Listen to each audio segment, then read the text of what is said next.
지난해 공제 자료 등을 챙기지 못해 연말정산에서 들려받은 금액이 유난히 적었던 연주 씨.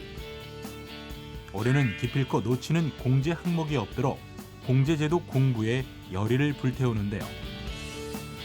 알아두면 유용한 소득 세액 공제제도부터 근로소득자에게 꼭 필요한 세금 상식, 지금 시작합니다.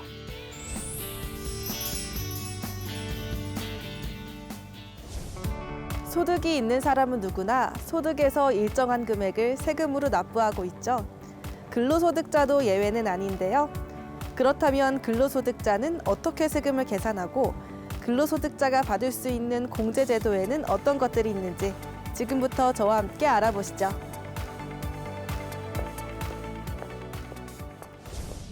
안녕하세요, 조사관님. 안녕하세요. 우리는 누구나 소득에서 일정한 금액을 세금으로 납부하잖아요.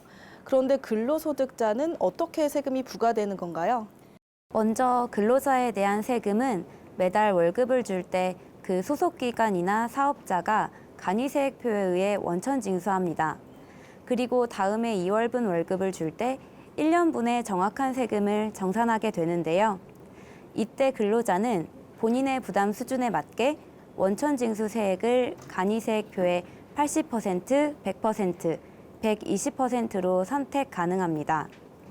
급여 이외에 다른 소득이 없으면 연말정산으로 납세 의무가 종결되고 다른 소득이 있으면 다른 소득과 근로소득을 합산해 다음해 5월에 종합소득세 확정신고를 하고 세금을 납부해야 합니다.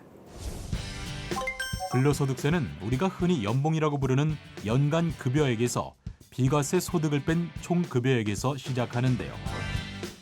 여기서 비과세되는 근로소득이란 일 숙직료와 함께 여비, 월 20만 원 이내의 자가운전 보조금, 벽지에 근무함으로써 받는 벽지수당, 연구원 등이 받는 연구 보조비 등이 포함되는데요.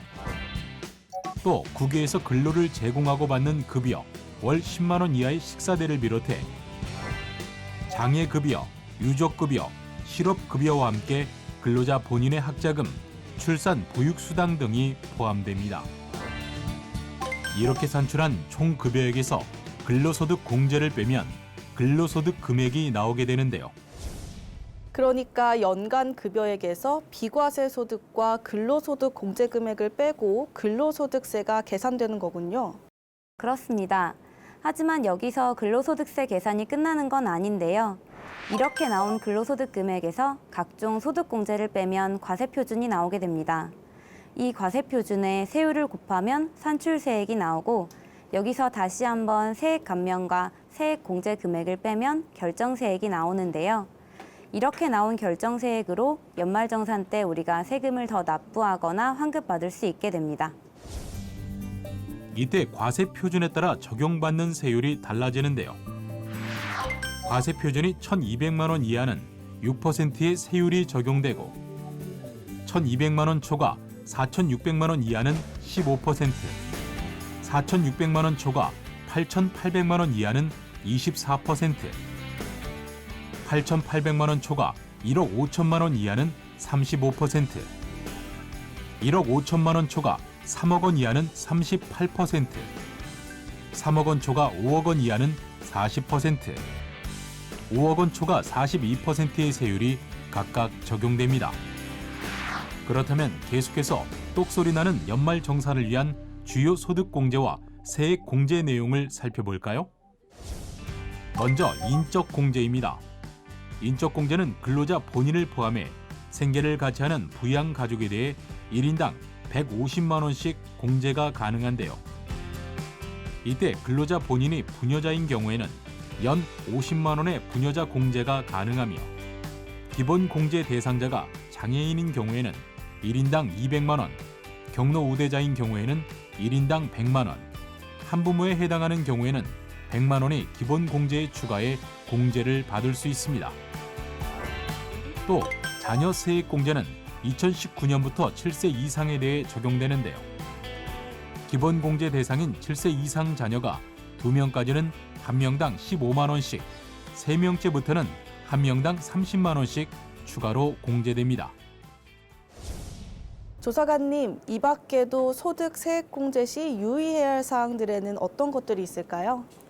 올해 달라진 연말정산 내용들이 많이 있어 주목해야 할 부분들이 있는데요. 먼저 기본공제 대상자인 20세 이하의 자녀 모두에게 적용되는 자녀세액공제가 7세 이상 자녀만 공제하도록 적용 대상이 조정됐다는 것입니다. 또 본인과 기본공제 대상자를 위해 지출한 의료비에서 실손의료보험금 수령액은 차감하셔야 합니다. 더불어 총 급여 7천만 원 이하의 근로자들의 산후조리원 비용은 연간 200만 원 한도 내에서 의료비 세액공제를 받으실 수 있으니까 참고 부탁드립니다. 이상 근로소득자의 세금 계산 방법부터 주요 소득세 공제 내용들을 알아봤는데요. 아는 만큼 절세 혜택도 누릴 수 있는 만큼 공제 혜택도 꼼꼼히 챙기시길 바랍니다.